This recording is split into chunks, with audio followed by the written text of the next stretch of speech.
Yang akan kami bahas kali ini adalah tentang menjelaskan penerapan aplikasi gelombang bunyi atau gelombang suara dalam kehidupan sehari-hari sebagai berikut: pengiriman obat dan pemeriksaan kesehatan dengan USG.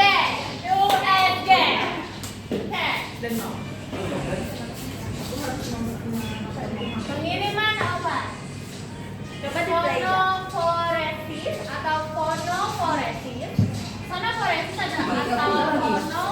adalah metode pengiriman obat melalui kulit menggunakan energi gelombang suara frekuensi tinggi untuk meningkatkan penyerapan topikal obat.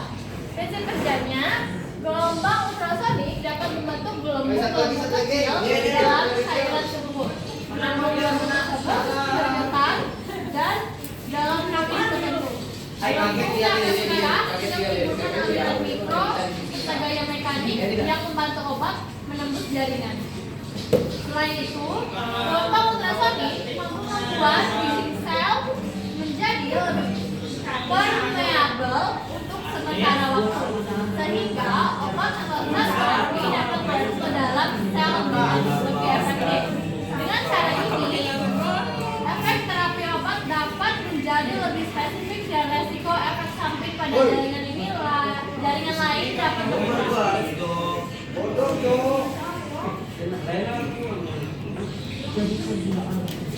Lalu ada pemeriksaan kesehatan dengan USG. Ultrasonografi USG menggunakan gelombang suara frekuensi tinggi atau ultrasonik lebih dari 20.000 Hz untuk membuat gambar organ dan jaringan tertentu.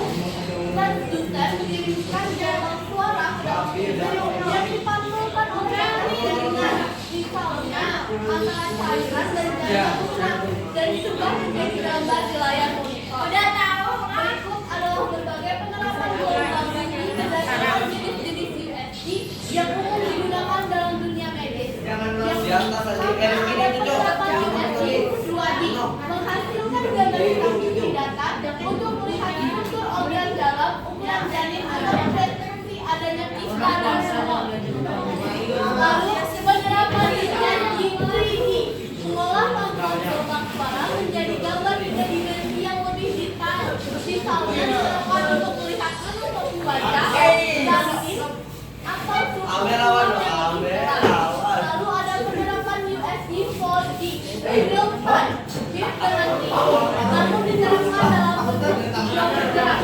Ini memungkinkan dokter dan orang tua melihat gerakan jantung secara langsung, seperti tersenyum atau menguap.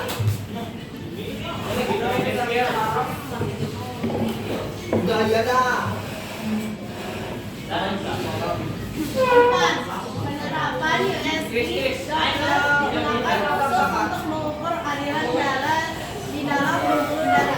Sangat penting untuk mendeteksi penyumbatan, varises, atau gangguan jantung. 5. Penerapan ekokardiogram. Jenis USG yang harus diterapkan pada jantung untuk melihat kinerja jantung, kekuatan pompa jantung, dan struktur ruang jantung. 6. Penerapan USG transvaginal, menggunakan alat khusus yang dimasukkan ke saluran dalam tubuh wanita untuk mendapatkan gambaran transisi dan ovarium yang bukan dibanding USG biasa. 7. Penerapan USG muskulus diterapkan untuk memeriksa fungsi otot, tendon, saraf, dan sendi guna mendeteksi cedera. Kirim video kita.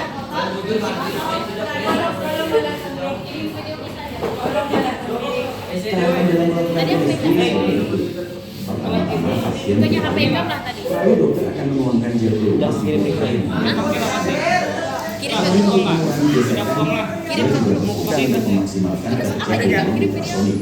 Saat itulah Buat kami gelombang bekerja dengan mengumpulkan suara atau menerima dari objek yang dikandungi seperti organ calon bayi. Gempa kemudian diteruskan ke unit komputer yang terpasang dan kemudian menampilkan objek yang terdeteksi. Banyak manfaat yang bisa diperoleh dari USG. USG. Pertama, untuk memastikan kehamilan. USG dapat mendeteksi kantong janin dan apakah ada jabang bayi di dalamnya. Kedua, yang paling penting yakni untuk mendeteksi adanya kelainan. Kelainan itu bisa dilihat dari perkembangan bayi seperti ukurannya, kelebihan jumlah jari, hingga detik tangan. Ketiga, tentu saja untuk mendeteksi jenis kelamin bayi. Dan yang terakhir atau keempat, untuk menentukan hari perkiraan lahiran atau yang dikenal APS. Sementara itu, waktu yang paling ideal untuk melakukan USG adalah pada bulan kedua atau pada bulan keempat sampai kelima masa kehamilan. Karena pada trimester pertama janin belum terlalu trimester ketiga ukuran janin sudah terlalu besar sehingga sulit untuk melihat organ secara menyeluruh.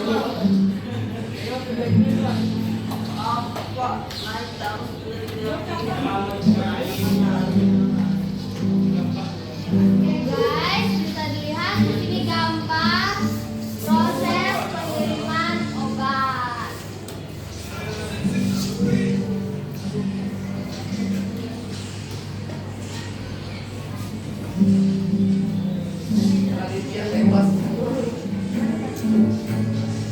Oke, ini pemeriksaan USG. Ini USG ekokardiogram, USG Doppler, USG multilateral. Jika jenis USG dan perbedaannya, USG 2D sekali digunakan oleh dokter pemeriksaan kandungan, deteksi kelainan pada janin, gambaran hitam putih dapat dilakukan sejak awal kehamilan. Sedangkan USG 2D menunjukkan bagian tubuh dengan jelas, memprediksi jenis kelamin, mengetahui tanda-tanda kelainan akibat gangguan hormon, dapat dilakukan sejak usia kehamilan 26 hingga 30 minggu. Nah, yang terakhir USG 4D mengingatkan gerakan janin, analium pada USG dapat dilakukan sejak usia kehamilan 26 hingga 30